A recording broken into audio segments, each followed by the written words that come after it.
बिस्मिल्लाहिर्रहमानिर्रहीम। अस्सलाम वालेकुम। 94 न्यूज़ के स्टूडियो से अब तक की हम खबरों के साथ मैं हूं अवैसी दास। खबर शामिल करेंगे डिप्टी कमिश्नर तारक अली बसरा और मेंबर कौमी असम्बली हाजी इम्तियाज़ अहमद चौधरी ने तहसील कौंसल हाल में इंसदाद स्मोग और धान की फसल की बरहूतरी के हवाले से सेमिनार में खिताब किया।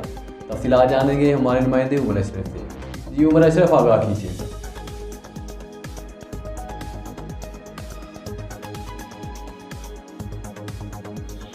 डिप्टी कमिश्नर तारिक अली बसरा और मेंबर कौमी असम्बली हाजी इम्तियाज़ अहमद चौधरी ने तहसील कौंसल हाल में इंसदाद स्मोग और धान की फसल की बढ़ोतरी के हवाले से सेमिनार से खिताब करते हुए कहा कि इंसदाद स्मोग की आगाही पर अमल दरामद करके ही सेहतमंद माहौल और ज़रूरी शोबा में लाजवाल तरक्की हासिल की जा सकती है। ज़िला इंतज़ामिया ने जाली अद्वियात की रोकथाम के हवाले से मुतल्लिका महकमों को कार्रवाई का हुक्म दे रखा है।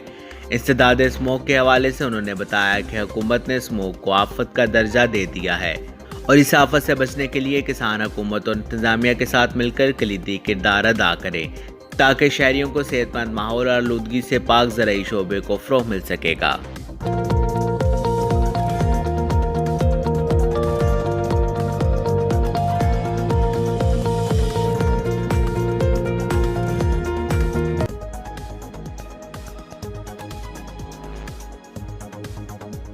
अब तक के लिए इतना ही। मज़ीद खबर और अपडेट के लिए 94 न्यूज़ के साथ रहिए।